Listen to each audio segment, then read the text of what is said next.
Imana ishimwe. Urugero rwiza TV ikorera kuri YouTube.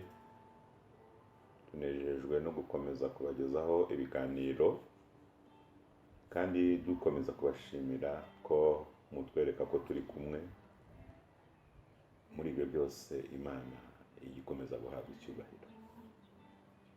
Uyu mwanya tugiye kuganira ku ijambo rikubiyemo amabanga atatu yagufasha gutunga ugatunganirwa.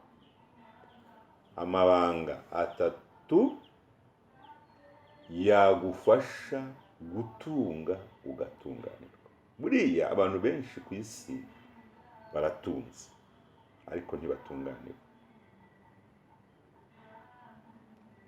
Mu migisha ababyeyi bajya bifuriza abana, mu migisha abakuze bifuriza abato, mu migisha bakwiye gutanga umugisha bifuriza abo bawuhabwa, ni ugutunga ariko ugatunganirwa. Kugira ngo rero ibyo bishoboke, hari amabanga atatu. Turifashisha amagambo yo muri Matayo ibice 19 n'umurongo wa 24 kugeza kuri 24, aho Yesu yavuze aganira n'umuntu ngo wari umutunzi, wari umukire ariko utari utunze ngo atunganirwe. Yesu agiye gusoza muri icyo gice tuvuze ku murongo wa 24 aravuga ngo biragoye ko umukire ajya mu ijuru abona ubwami bw'Imana. Impamvu umuntu ashobora gutunga ntajye mu bwami bw'Imana nuko atunze kandi adatunganirwa. Ndashaka kubabwira amabanga atatu yagufasha gutunga hanyuma ugatunganirwa. Ibanga rya mbere ni kwirinda kurarikira ubutunzi. Niryo banga rya kwirinda kurarikira ubutunzi. Mbese niba ushaka ubutunzi, niba ushaka amafaranga, wiyashaka nk'uwayataye. Wirarikira ubutunzi. Bibiliya iratubwira mu rwandiko rwa mbere rwa Pawulo yandikiye Timoteyo bice 6 n'umurongo w'10, aravuga ngo gukunda impiya ni umuzi w'ibibi byose.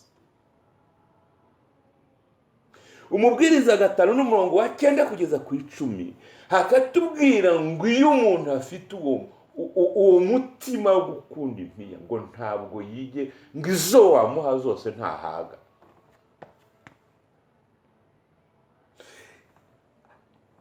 Ibyo wamuha byose ntashobora guhaga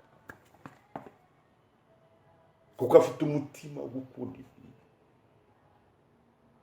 afite umutima wo gukunda ubutunzi, afite umutima wo gutunga cyane.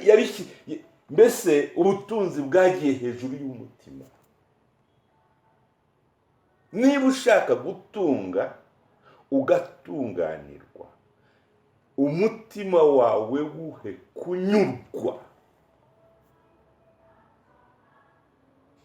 Iruhande rwawe hari amasomo,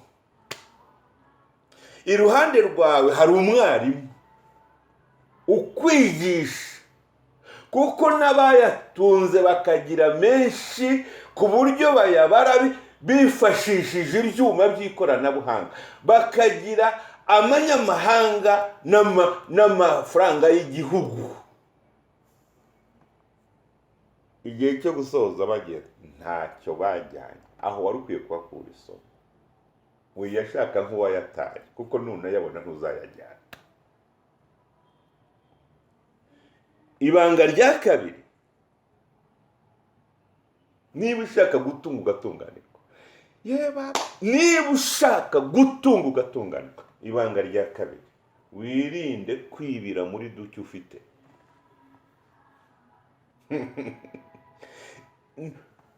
baciye umugani mu Kinyarwanda bavuga ngo ugayibye abyibiramo. Wirinde kuzana ibyibano mu mutungo ufite.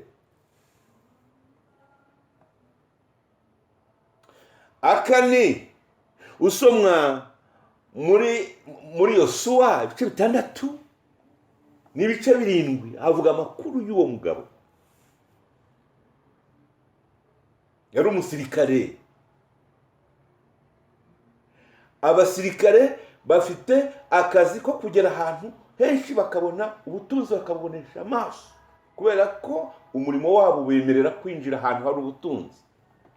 Ahageze Akani, kandi abasirikare nta musirikare ubaho udahembwa, nta ubaho.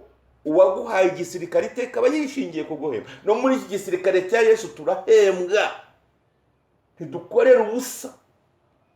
Akani ananirwa kunyurwa n'umushahara we, ngo ageze aho hari itegeko Yosuwa yari yatanze yahawe n'Imana avuga ngo Yeriko irimbuke, ntagire ikintu cyo muri Yeriko na kimwe mufata. Nta na kimwe twagomba gufata, nta na kimwe tugomba gufata muri Yeriko. Itegeko ni ukurimbuka kwa Yeriko, ariko ntacyo tugomba gufata. Ariko ngo ahageze ngo abone umwenda mwiza witwa umwenda mwiza, ngo abone izahabu, ngo abone ifeza, mutima we uravuga ngo ntabitware. Ngo arabitwara, asiga abasirikare ku rugamba, aragenda ajya mu ihema, arabihisha. Amaze kubihisha ngo aragaruka akomeza urugamba. Ariko Imana kuko yari yatanze itegeko yuko nta kintu bagomba gufata, Imana ihita iva mu basirikare rya Isirayeli. Baratsindwa. Yosuwa abonye batsinzwe, atangira gushakisha uwakoze amakosa. Haza gufatwa Akani. Ibyo yaratunze, abo yaratunze, n'ibyo yibye byose nta na kimwe cyamurokoye, kuko bamuteye amabuye bamurundaho ikirundo, arapfa kubera kwibira mu byaratunze. Ibanga rya gatatu kugira ngo utunganirwe ni ukwirinda igomwa. Iruhande rwawe hari abateye imbere. Iruhande rwawe buri wese aba afite umugisha Imana yamugeneye.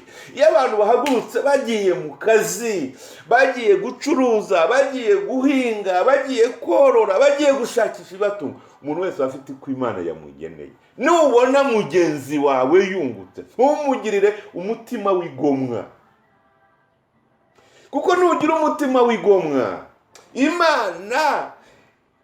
Imana ntabwo izaguha umugisha wo gutunga ngo utunganirwe. Kwirinda igomwa. Umugabo umwe witwa Ahabu yari umwami. Ibiri mu gihugu cyose cya Isirayeli byari biri mu maboko ye. Yari afite uburenganzira bwo gutura aho ashaka, akagura ikibanza aho ashaka, ariko ngo yaraturanye n'umugabo witwa Naboti, ngo wari ufite uruzabibu. Bibiliya iratubwira ngo Ahabu ngo abona uruzabibu rwa Naboti, ngo yumva afite igomwa, kumva rudakwiriye Naboti. Ariko kubera iki? Muri terime ziriho ikigira ngo nanjye byambera, kugenda mu modoka byambera, kugira amafaranga byambera, kwambara nkaberwa byambera, nawe bitabera. Ahabu ngo aravuga ngo uru ruzabibu ntirukwiye Naboti. Kubera iki se? Nawe rwamubera kurugira. Ngo arangije icyo yakoze ni iki? Ngo yaragiye afata Naboti ngo aramwica kugira ngo azungure rwa ruzabibu. Ariko byababaje Imana, nshuti yanjye, byababaje Imana ku buryo Ahabu na rwa ruzabibu yafashe kubera igomwa akarunyaga Naboti, akamubuza ubuzima, akamubuza kubaho. Nawe ntabwo yarutunze. Kubera niba ushaka gutunga ugatunganirwa, irinde kugira igomwa, irinde kwibira mu byo wari ufite, irinde kurarikira amafaranga, uyashake nk'uwayataye. Bibiliya iravuga ngo niba dufite ibyo kurya, imyambaro bidukwiriye, Bibiliya iravuga ngo tunyurwe nabyo. Ibyo kurya n'imyambaro bidukwiriye ni ibihe? Bibiliya ivuga mu rwandiko Pawulo yandikiye Timoteyo, icyo Bibiliya ivuga imyambaro n'ibyo kurya bidukwiriye. Ibyo kurya bidukwiriye n'ibyo twariye, ntabwo ari biri muri stock. Imyambaro idukwiriye niyo twambaye, ntabwo ariyo tubitse mu bubati. Kuko iyo umuntu ashoje ntabwo bajya kuzana ya myambaro yose ngo bayimushyire.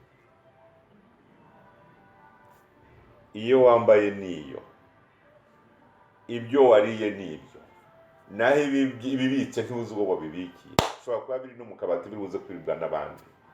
Aravuga ngo niba tubifite ngo tunyurwe nabyo, ngo kuko twinjira mu isi ntacyo twazanye, kandi tunasohoka ntacyo tuzajyana. Yobu igice cya 1 n'umurongo wa 21, Yobu yaravuze ngo ninjiye mu isi ntacyo nzanye, nzasohoka mu isi ntacyo nambaye, ngo Imana niyo ibimpaye, ngo kandi niyo ibinyambuye, izina ryawe rihabwe icyubahiro. Ndagushimiye Mana, duhe kunyurwa n'ibyo dufite kugira ngo tubashe gutunga dutunganirwa.